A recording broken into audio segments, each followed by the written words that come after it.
ನನ್ನ ಆರೋಗ್ಯ ನನ್ನ ಹಕ್ಕು ಎಂಬ ಘೋಷವಾಕ್ಯದೊಂದಿಗೆ ವಿಶ್ವ ಏಡ್ಸ್ ದಿನಾಚರಣೆ. ನಗರದಲ್ಲಿ ವಿಶ್ವ ಏಡ್ಸ್ ದಿನಾಚರಣೆಯ ಅಂಗವಾಗಿ ವಿವಿಧ ಇಲಾಖೆಗಳು, ಸಂಘ ಸಂಸ್ಥೆಗಳು ಮತ್ತು ಕಾಲೇಜುಗಳ ಸಂಯುಕ್ತಾಶ್ರಯದಲ್ಲಿ ತಾಲೂಕು ಕಚೇರಿಯಿಂದ ಅಂಬೇಡ್ಕರ್ ಭವನದವರೆಗೆ ಜಾಥಾ ಹಮ್ಮಿಕೊಳ್ಳಲಾಗಿತ್ತು. ಹಿರಿಯ ಸಿವಿಲ್ ನ್ಯಾಯಾಧೀಶರು ಹಾಗೂ ಕಾನೂನು ಸೇವೆಗಳ ಪ್ರಾಧಿಕಾರದ ಸದಸ್ಯ ಕಾರ್ಯದರ್ಶಿಗಳಾದ ಹನುಮಂತಪ್ಪನವರು ಹಸಿರು ನಿಶಾನೆ ತೋರಿಸುವ ಮೂಲಕ ಜಾಥಾಕ್ಕೆ ಚಾಲನೆ ನೀಡಿದರು.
ನಂತರ ನಗರದ ಅಂಬೇಡ್ಕರ್ ಭವನದಲ್ಲಿ ವಿಶ್ವ ಏಡ್ಸ್ ದಿನಾಚರಣೆಯನ್ನು ಆಚರಿಸಲಾಯಿತು.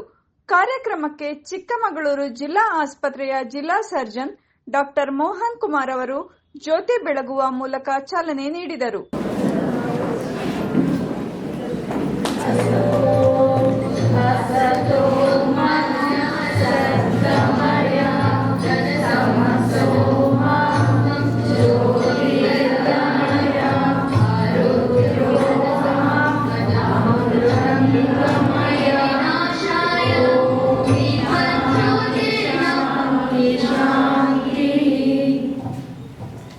ಕಾರ್ಯಕ್ರಮ ಕುರಿತು ಮಾತನಾಡಿದ ಸಾಮಾಜಿಕ ಸಂಶೋಧನೆ ಮತ್ತು ಅಭಿವೃದ್ಧಿ ಪ್ರತಿಷ್ಠಾನದ ಅಧ್ಯಕ್ಷರಾದ ರಾಜು ನರಸಯ್ಯರವರು, ಇಂದಿನ ದಿನಗಳಲ್ಲಿ ಯುವಕ ಯುವತಿಯರಿಗೆ ಏಡ್ಸ್ ತಡೆಗಟ್ಟಲು ಅರಿವು ಕಾರ್ಯಕ್ರಮಗಳ ಅಗತ್ಯವಿದ್ದು, ಈ ರೀತಿ ಕಾರ್ಯಕ್ರಮಗಳ ಸದುಪಯೋಗವನ್ನು ಎಲ್ಲಾ ಸಾರ್ವಜನಿಕರು ಸದುಪಯೋಗಪಡಿಸಿಕೊಳ್ಳಬೇಕು ಎಂದು ಹೇಳಿದರು. ಮತ್ತು ಇದು ಕೇವಲ ರೋಗದ ಅನುಪಸ್ಥಿತಿ ಬಗ್ಗೆ ಮಾತಾಡುವುದಿಲ್ಲ, ಆದರೆ ಗುಣಮಟ್ಟದ ಆರೋಗ್ಯ ರಕ್ಷಣೆ ಮತ್ತು ಪೋಷಕಾಂಶಗಳು, ಸುರಕ್ಷಿತ ವಸತಿ ಮತ್ತು ಘನತೆಯ ಜೀವನವನ್ನು ನಡೆಸುವುದಕ್ಕೆ ಪೂರಕವಾದ ಬೆಂಬಲವನ್ನು ಪಡ್ಕೊಳ್ಳುವುದು ಈ ಆರೋಗ್ಯದ ಹಕ್ಕುಗಳಲ್ಲಿ ಬರ್ತದೆ.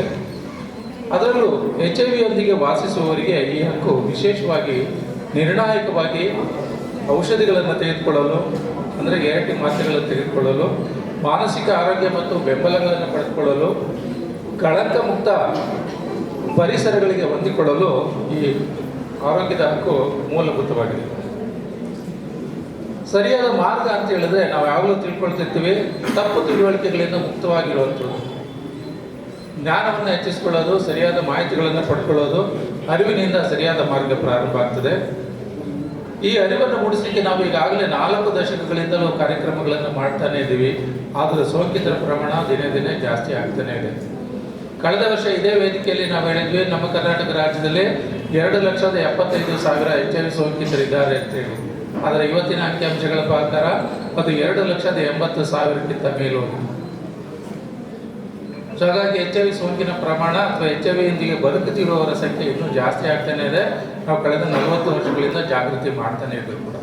ಅದಕ್ಕೆ ಹಲವಾರು ಕಾರಣಗಳಿದೆ. ಆ ಕಾರಣಗಳನ್ನು ನಾವು ಮತ್ತೆ ನೋಡೋಣ. ಈಗಾಗಲೇ ಸರ್ ಪ್ರಾಸ್ತಾವಿಕವಾಗಿ ತಮಗೆ ತಿಳಿಸಿದ್ದಾರೆ. ಈ ಏಡ್ಸ್ ಆರೋಗ್ಯವನ್ನು ಯಾವ ರೀತಿ ಕೆಡಿಸ್ತದೆ ಮತ್ತು ಯುವಜನತೆ ಅದರ ಎಚ್ಚರಿಕೆಯನ್ನು ಯಾವ ರೀತಿ ವಹಿಸಬೇಕಾಗ್ತದೆ, ಮತ್ತು ಸಮುದಾಯಗಳು, ವಿವಿಧ ಸಂಘ ಸಂಸ್ಥೆಗಳು ತಮ್ಮ ಕೈ ಜೋಡಿಸಿ ಇದನ್ನು ತಡೆಗಟ್ಟುವಲ್ಲಿ, ನಿಯಂತ್ರಣ ಮಾಡುವಲ್ಲಿ ತಮ್ಮದೇ ಆಗಿರ್ತಕ್ಕಂತಹ ಕಾರ್ಯವನ್ನು ನಿರ್ವಹಿಸಬೇಕಾಗ್ತದೆ ಎನ್ನುವುದು. 2017ರಲ್ಲಿ ಇದಕ್ಕೆ ಸಂಬಂಧಿಸಿದಂತಹ ಒಂದು ಕಾಯ್ದೆಯನ್ನು ಜಾರಿಗೊಳಿಸಲಾಯಿತು. HIV AIDS prevention and control act ಅಂತ ಹೇಳ್ಬಿಟ್ಟು 2017. It has been implemented in the month of September 2018. So ಇದರಲ್ಲಿ ಸುಮಾರು 50 ಸೆಕ್ಷನ್ಸ್ ಅನ್ನು ಇನ್ಕಾರ್ಪೊರೇಟ್ ಮಾಡಲಾಗಿದೆ. ಪ್ರಮುಖವಾಗಿ ಈ ಒಂದು HIV ಬಾಧಿತ ವ್ಯಕ್ತಿಗಳು ಯಾರಿರ್ತಾರೆ ಅವರ ಹಕ್ಕುಗಳಿಗೆ ಸಂಬಂಧಪಟ್ಟಂತೆ ಅದನ್ನು ಯಾವ ರೀತಿ ಪ್ರೊಟೆಕ್ಟ್ ಮಾಡಬೇಕಾಗ್ತದೆ, ಮತ್ತು ಅಂತಹ ವ್ಯಕ್ತಿಗಳನ್ನು ಸಮುದಾಯದವರು ಕೆಲಸ ಮಾಡ್ತಕ್ಕಂಥ ಸಂದರ್ಭದಲ್ಲಿ, ಸ್ಥಳಗಳಲ್ಲಿ ಯಾರಾದರೂ ಅವರಿಗೆ ತೊಂದರೆಯನ್ನು ಉಂಟು ಮಾಡಿದ ಸಂದರ್ಭದಲ್ಲಿ ಅವ್ರ ವಿರುದ್ಧ ಯಾವ ರೀತಿ ಕ್ರಮಗಳನ್ನು ಜರುಗಿಸಬೇಕಾಗ್ತದೆ ಎನ್ನುವುದನ್ನು ಈ ಕಾಯ್ದೆಯಲ್ಲಿ ಉಲ್ಲೇಖಿಸಲಾಗಿದೆ. ಜಾನಪದ ಕಲಾತಂಡದವರಿಂದ ತೊಗಲುಗೊಂಬೆ ಪ್ರದರ್ಶನದ ಮೂಲಕ HIV ಕುರಿತು ಜನಜಾಗೃತಿ ಮೂಡಿಸಲಾಯಿತು. ಕಾರ್ಯಕ್ರಮದಲ್ಲಿ ಜಿಲ್ಲಾ ಆಯುಷ್ ಅಧಿಕಾರಿ ಡಾಕ್ಟರ್ ಗೀತಾ, ಕುಟುಂಬ ಕಲ್ಯಾಣ ಅಧಿಕಾರಿ ಡಾಕ್ಟರ್ ಶಶಿಕಲಾ, ಡಾಕ್ಟರ್ ಹರೀಶ್ ಬಾಬು, ಜಿಲ್ಲಾ PPM ಸಂಯೋಜಕರಾದ ಕಿರಣ್ ಕುಮಾರ್, ಉಪಜಿಲ್ಲಾ ಆರೋಗ್ಯ ಶಿಕ್ಷಣಾಧಿಕಾರಿಗಳಾದ ಜಲಜಾಕ್ಷಿ, ಆರೋಗ್ಯ ಇಲಾಖೆ ಅಧಿಕಾರಿವೃಂದ ಸೇರಿದಂತೆ ಎಲ್ಲ ಆಶಾ ಕಾರ್ಯಕರ್ತೆಯರು ಮತ್ತು ಶಾಲಾ ಕಾಲೇಜು ವಿದ್ಯಾರ್ಥಿಗಳು ಭಾಗಿಯಾಗಿದ್ದರು.